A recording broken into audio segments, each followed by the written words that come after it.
C news live Vatican നോട്ടീസിലേക്ക് സ്വാഗതം. ഞാൻ Cicily John.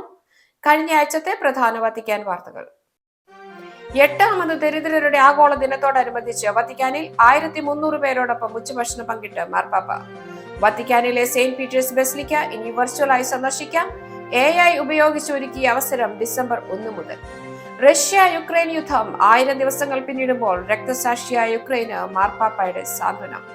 മരണം മൂലം നമ്മിൽ നിന്ന് വേർപെട്ടു പോയവരെ ഒരു ദിവസം ക്രിസ്തുവിൽ നമുക്ക് വീണ്ടും കണ്ടുമുട്ടാനാകുമെന്ന് പ്രത്യാശ പകർന്ന് മാർപ്പാപ്പയുടെ ഞായറാഴ്ച സന്ദേശം.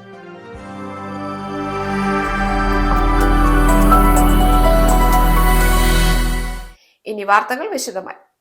ഞായറാഴ്ച 8ാമത് ദരിദ്രരുടെ ആഗോള ദിനത്തോടനുബന്ധിച്ച് വത്തിക്കാനിൽ 1300 പേരോടൊപ്പം ഉച്ചഭക്ഷണം പങ്കിട്ട് മാർപ്പാപ്പ.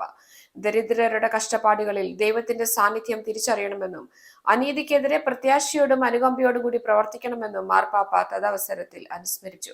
ദരിദ്രന്റെ പ്രാർത്ഥന ദൈവം കേൾക്കുന്നു എന്ന പ്രഭാഷകന്റെ പുസ്തകം 21-ാം അധ്യായത്തിലെ 5-ാം വാക്യത്തിൽ നിന്ന് പ്രചോദനം ഉൾക്കൊണ്ടായിരുന്നു ഈ വർഷത്തെ പ്രമേയം.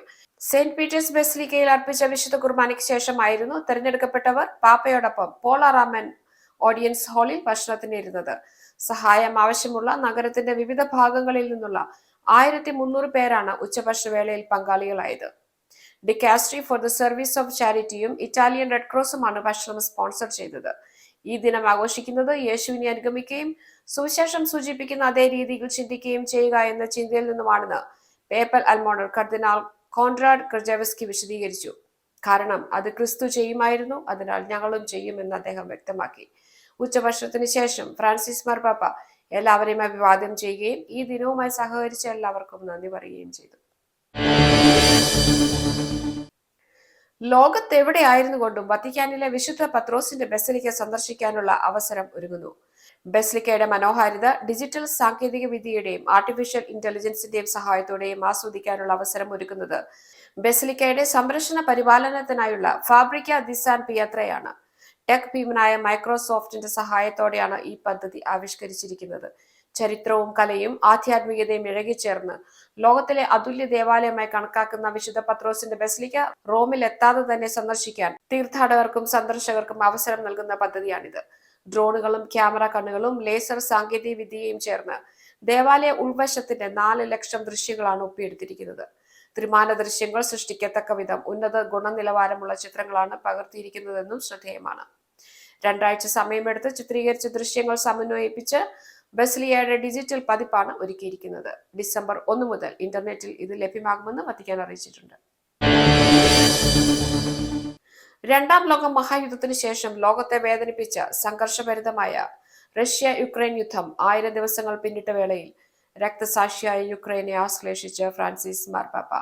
2022 ഫെബ്രുവരിയിൽ റഷ്യൻ സൈനിക സേനയുടെ അധിനിവേശത്തോടെ ആരംഭിച്ച യുദ്ധത്തിൽ രക്തസാക്ഷിയായ യുക്രൈനിലെ എല്ലാ പൗരന്മാർക്കും ഫ്രാൻസിസ് മാർപ്പാപ്പ ആലിംഗനം അയച്ചു. യുക്രൈനിലെ അപ്പസ്തോലിക് നൂൻഷ്യോയെ അഭിസംബോധന ചെയ്തുകൊണ്ട് എഴുതിയ കത്തിലൂടെ മാർപ്പാപ്പ യുദ്ധത്തെക്കുറിച്ചുള്ള ആശങ്കയും പങ്കിട്ടു. ദിവസേനയുള്ള ബോംബാക്രമണങ്ങളിൽ നാളുകളുടെ ജീവൻ സംരക്ഷിക്കാനോ മരിച്ചവരെ ആശ്വസിപ്പിക്കാനോ മുറിവേറ്റവരെ സുഖപ്പെടുത്താനോ കുട്ടികളെ നാട്ടിലെത്തിക്കാനോ തടവുകാരെ വിട്ടയക്കാനോ കഠിനമായ കാര്യങ്ങൾ ലഘൂകരിക്കാനോ ഒരു മനുഷ്യവാക്കിനും കഴിയില്ലെന്ന് തനിക്ക് അറിയാമെന്നും പാപ്പ പറഞ്ഞു. ഹൃദയങ്ങളെ പരിവർത്തനം ചെയ്യുവാനും അനുരഞ്ജനത്തിന്റെയും യോജിപ്പിന്റെയും പാതയിലേക്ക് അവരെ എത്തിക്കാനും ദൈവത്തിനെ സാധിക്കൂ. ജീവിതത്തിന്റെയും പ്രത്യാശയുടെയും ജ്ഞാനത്തിന്റെയും ഏക ഉറവിടം ദൈവമാണെന്നും പാപ്പ പറഞ്ഞു. നാം ചൊരിയുന്ന കണ്ണുനീരിന് കണക്ക് ചോദിക്കുന്നത് കർത്താവാണ്. മനുഷ്യ പ്രയത്നങ്ങൾ ഫലശൂന്യവും പ്രവൃത്തികൾ അപര്യാപ്തവുമാണെന്ന് തോന്നുമ്പോൾ ദൈവം നമ്മോടൊപ്പമുണ്ട് എന്നുമുള്ള വാക്കുകളിലൂടെ ഫ്രാൻസിസ് മാർപ്പാപ്പ യുക്രൈൻ ജനതയ്ക്ക് ആശ്വാസമേകി. മരണം മൂലം നമ്മിൽ നിന്ന് വേർപെട്ടു പോയവരെ ഒരു ദിവസം ക്രിസ്തുവിൽ നമുക്ക് വീണ്ടും കണ്ടുമുട്ടാനാകുമെന്ന പ്രത്യാശയുടെ സന്ദേശം നൽകി ഫ്രാൻസിസ് മാർപ്പാപ്പയുടെ ഞായറാഴ്ച സന്ദേശം. മരണം എന്നത് ഒരു പുതിയ ജീവിതത്തിന്റെ ആരംഭമാണ്. നാം പടുത്തുയർത്തിയതും സ്നേഹിച്ചതുമായ ഒന്നും നമുക്ക് നഷ്ടപ്പെടില്ല എന്നും പാപ്പ കൂട്ടിച്ചേർത്തു. ത്രികാല പ്രാർത്ഥനയോടനുബന്ധിച്ചുള്ള പ്രതിവാര പ്രബോധനം നൽകുകയായിരുന്നു മാർപ്പാപ്പ. ആകാശവും ഭൂമിയും കടന്നു പോകും, എന്നാൽ എന്റെ വചനങ്ങൾ കടന്നു പോവുകയില്ലെന്ന വചനത്തിലൂടെ അവിടുന്ന് വ്യക്തമാക്കുന്നത് ഏതെല്ലാം കാര്യങ്ങൾ കടന്നു പോകും അല്ലെങ്കിൽ എന്തെല്ലാം നിലനിൽക്കും എന്നതിനെ പറ്റിയാണ്. നമ്മുടെ ജീവിതത്തിലെ ചില സാഹചര്യങ്ങളിൽ, അതായത് ചില പ്രതിസന്ധികളുടെയും പരാജയങ്ങളുടെയും അവസരത്തിൽ എല്ലാം അവസാനിച്ചു എന്ന ഒരു പ്രതീതി നമുക്കുണ്ടായേക്കാം. ഏറ്റവും പ്രിയപ്പെട്ടവ പോലും കടന്നു പോകുന്നതായി നമുക്ക് തോന്നിയേക്കാം. പ്രയാസപ്പെടുത്തുന്നവയാണെങ്കിലും ഇപ്രകാരമുള്ള പ്രതിസന്ധികൾ അർഹിക്കുന്ന പ്രാധാന്യം ഓരോ കാര്യത്തിനും നൽകാൻ നമ്മെ പഠിപ്പിക്കുന്നു. കൂടാതെ ലൗകിക യാഥാർത്ഥ്യങ്ങളോടുള്ള ബന്ധത്തിൽ നിന്ന് അവ നമ്മെ വിമുക്തരാക്കുകയും ചെയ്യുന്നു. നമ്മുടെ ഭൗമിക അസ്തിത്വത്തിന്മേൽ ഒരിക്കൽ നമ്മോടൊപ്പം ഉണ്ടായിരുന്ന എല്ലാവരെയും എല്ലാറ്റിനെയും ഒരു ദിവസം ക്രിസ്തുവിൽ നാം വീണ്ടും കണ്ടെത്തും. എല്ലാം മരണത്തിന് വിധേയമാകും. നാമും ഒരു ദിവസം മരിക്കും. എങ്കിലും നാം പടുത്തുയർത്തിയതും സ്നേഹിച്ചതുമായ ഒന്നും നമുക്ക് നഷ്ടപ്പെടില്ല. കാരണം മരണം പുതിയ ജീവന്റെ ആരംഭമാണ് എന്നും പാപ്പ ഓർമ്മിപ്പിച്ചു. ഇതോടുകൂടി ഇന്നത്തെ വത്തിക്കാൻ നോട്ടീസ് എവിടെ അവസാനിക്കുന്നു? വത്തിക്കാൻ നോട്ടീസ് വീണ്ടും അടുത്ത ആഴ്ച.